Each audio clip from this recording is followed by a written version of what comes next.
So I would say from the earliest point in my life, I have really experienced the divine in community. I was born a twin, and so I've had the sense of people in my life and all around me, chaos sometimes. That is a place where God shows up in the in-between. And so sometimes that's incredibly wonderful. And sometimes that's kind of chaotic and out of my control. And I think that in my journey, I have spent a lot of time noticing how the divine speaks to me through the voice and the actions and the lives of others. And so often I feel like God shows up for me in the inspiration of other stories, or the words that they share, or their experiences and stories of their own lives. And one of the things that I find so powerful is listening to people's stories, and not even what they might name as God's stories, but simply the stories of their life. And how in the telling of the story and the sharing of that story, we, in reflecting back, can see how God was at work, touching their heart or directing their attention or reminding them of their true identity as beloved people, even in the midst of brokenness and struggle. And so I think God shows up for me in that way. And I have found the most powerful images for me of God have been feminine images of, I grew up in the Christian tradition, Methodist, and went to seminary, spent some time doing some study in the feminist tradition and outside of the church, and found really the streams of spirituality and religion and understanding of how the world works and how the divine works, that the female image of God has been the one that has been most powerful for me. A God who nurtures and comforts, a God who teaches and shows by example, a God who is with me in the moments as close as my own breath. And so I experience the divine in motion as well. And so I would say that my prayer life is one that is active. And so I pray through dance. I pray through song. I pray through my breath. I pray through the conversations that I have with people. I pray in walking and utilizing the labyrinth. I find that often when I sort of sit down to talk to God, I get caught up in my own thoughts, and I begin to forget that sometimes what I think isn't necessarily the truth, and that what I want to believe or what God wants me to believe or to know or to live, that I need to be utilizing other senses in order to be in touch with it than the sort of traditional sit in your seat and meditate quietly. And that by interacting in nature, walking on the beach, that those are the moments where my eyes are open to the wonder and power of God at the ocean, in the forest, on a crisp, cold night when the stars are just shining. And I would say that, especially in this time, I have become more in touch with the intention to simply be present in every moment. And that the more I can try to be right here, right now, the more I see God within me and around me, and the touches of the divine that spark healing, transformation, growth, acceptance of what is, rather than the desire for what isn't. But that's part of what gives me the strength to go about the work of transformation for myself, for my community, and for the world.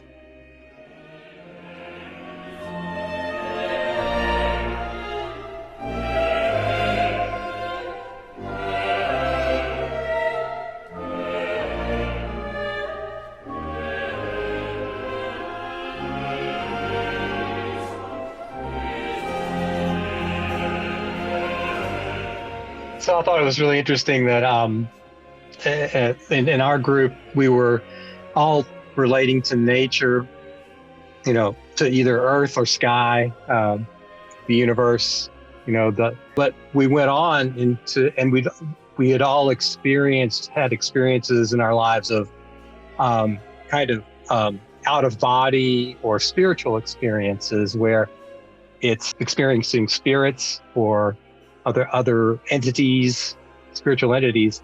And yet I don't think any of us really connected directly with an overarching God.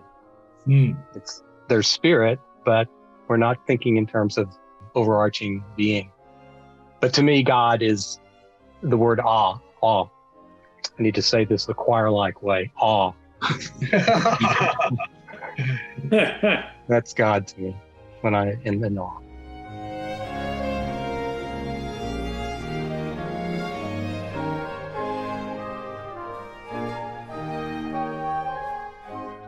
But we didn't realize there was two of us, at least, that had these out-of-body experiences. And to me, that's where the soul or the spirit is leaving the body. So that all of us have both of those entities. The soul obviously goes on past the body. And in my mind, it's you eventually come back in another body with that same soul. And that is the essence of God. The God is this collection of souls that are moved from one entity to another. And it might not be people, it might be might be a plant, it could be anything.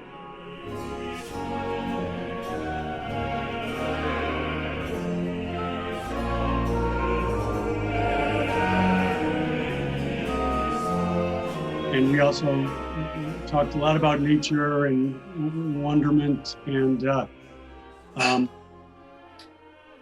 once we came all back together, it struck me that maybe kind of the place where I experienced the divine is just even when one thing can happen, then another can happen. Things don't just stay the same.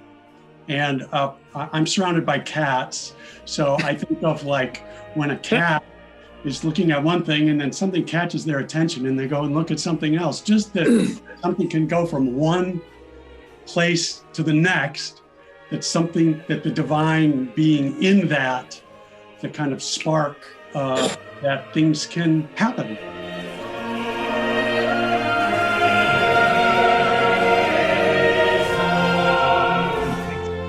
I think nature is definitely part of the divine. I think what we are, what we do, what we believe, what we think, where we walk, how we believe, that's all part of the divine. But there's a step beyond that where we just take a leap. We all function.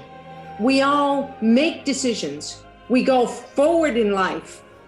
We give advice to people we love. We deal with pain. We deal with happiness. We deal with COVID. We deal with being alone. We deal with being with everyone. And this is all because we have God. God is there, and we can do it.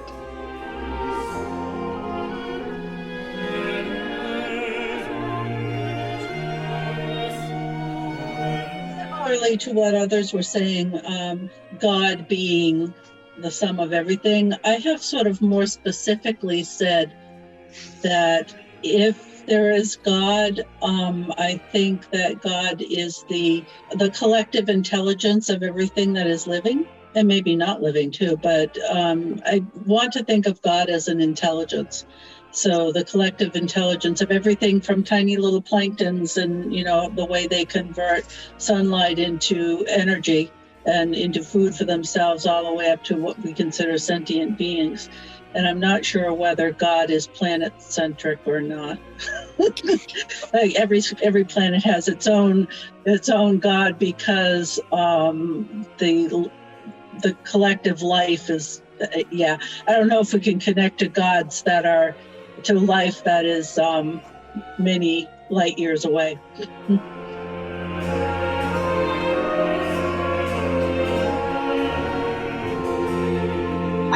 I have to say, I feel like I sort of have PTSD around the word God from having grown up in the Bible Belt. And I hear the word God and I see all the pictures in my little children's storybooks from being a kid of, sort of the white guy, the old man with the beard and sitting in the clouds. And so it's the word God doesn't evoke anything for me real. When I hear people talk about the divine as if the divine is something else, it's like something different than what we're living in. It's, I realize that both of these categories are that they imply a kind of separation between my experience and what's sacred. And that is actually not how I feel things to be. I feel like that whatever is sacred, that sacredness is its nature. And if I'm not aware of it, it's because I'm not tuned into it, not because I'm separated from it. I'm just not paying attention. And so that it's always available for me to drop into that place. Maybe that's the simplest thing I can say. It only gets more complicated if I keep talking.